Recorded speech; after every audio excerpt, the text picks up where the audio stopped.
আমরা যারা টিকটকে ভিডিও আপলোড করি আমাদের ভিডিওতে কিন্তু অনেক সময় কিন্তু এরকম কমিউনিটি গাইডলাইন দেখা দেয়। যারা টিকটকে ভিডিও ছাড়েন তারা সকলেই প্রায় এরকম সমস্যা কিন্তু ফেস করছেন। অনেকে আছে যাদের ভিডিওতে কমিউনিটি গাইডলাইন আসার পরে তারা ভিডিওগুলো ডিলিট করে দেয় এবং কি অনেকে বোঝে না যে এটা কি করব, ভিডিও ডিলিট করে দিব নাকি এটা আবেদন করার কোনো সিস্টেম আছে নাকি তারা একা এটা ছাড়িয়ে দিবে নাকি আমাদের আইডির কোনো সমস্যা করবে। এটা কিন্তু অনেকেই বুঝেন না যে আসলে কি করতে হয়। আপনাদের ভিডিওতে কমিউনিটি গাইডটা আসার পরে কখনোই আপনারা ভিডিওটা ডিলিট করবেন না, এতে কিন্তু আপনার আইডির আরো সমস্যা হতে পারে। আজকের ভিডিওতে আমি আপনাদেরকে বলবো এই ধরনের কমিউনিটি গাইড আপনার ভিডিওতে কেন দেয় এন্ড এটাকে আপনি কিভাবে রিমুভ করবেন নাকি ভিডিওটা ডিলিট করে দিবেন। এটার একটা সঠিক সলিউশন কিন্তু আমি আজকের ভিডিওতে দিব, তাই বলবো ভিডিওটা ফুলেও স্কিপ করবেন না। আর আমার চ্যানেল যদি নতুন হয়ে থাকেন তাহলে চ্যানেলটা অবশ্যই সাবস্ক্রাইব করে রাখবেন এন্ড ফেসবুক থেকে দেখে থাকলে একটা ফলো করে রাখবেন। সো চলেন কথা না বাইরে আজকের ভিডিওটা শুরু করা যাক।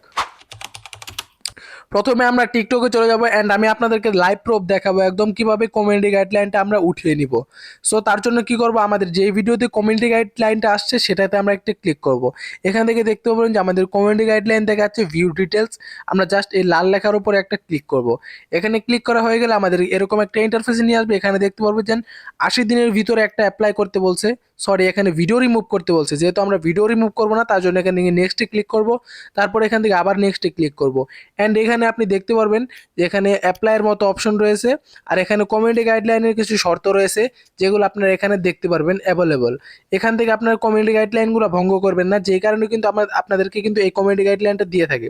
সো এখন আমরা আপিল করব। আপিল করার জন্য এখান থেকে এগ্রি দিয়ে জাস্ট এখানে সাবমিট যে আপিল সাবমিট যে একটা অপশন রয়েছে জাস্ট এইখানে আমরা একটা ক্লিক করব। এখানে গিয়ে আমরা আপিল করব, কারণ আমরা তো আমাদের ভিডিওতে কোনো ভুল নেই, মানে কমিউনিটি গাইডলাইন আসার কোনো কারণ নেই, তাও তার অযথা কিন্তু আমাদেরকে কমিউনিটি গাইডলাইনটা দিয়ে দিয়েছে। তার জন্য কি করব, আমরা এখান থেকে সাবমিট করব। যদি কোনো ভুল থাকে তাহলে কিন্তু তারা এটা ব্যাক দিবে না। সো আমাদের যেহেতু কোনো ভুল নেই তার জন্য আমরা কি করলাম, এখানে আপিল করে দিলাম। অ্যান্ড আমি কিছুক্ষণ পরে মাত্র 15 মিনিট পরে আবার ঢুকছি, দেখতে পাচ্ছেন আমার ভিডিওতে কিন্তু কমিউনিটি গাইডলাইনটা উঠিয়ে নিয়েছে। তার মানে আমাদের ভিডিওর কোনো সমস্যা ছিল না। আপনারাও কিন্তু সেমভাবে কিন্তু এরকমভাবে আপিল করবেন।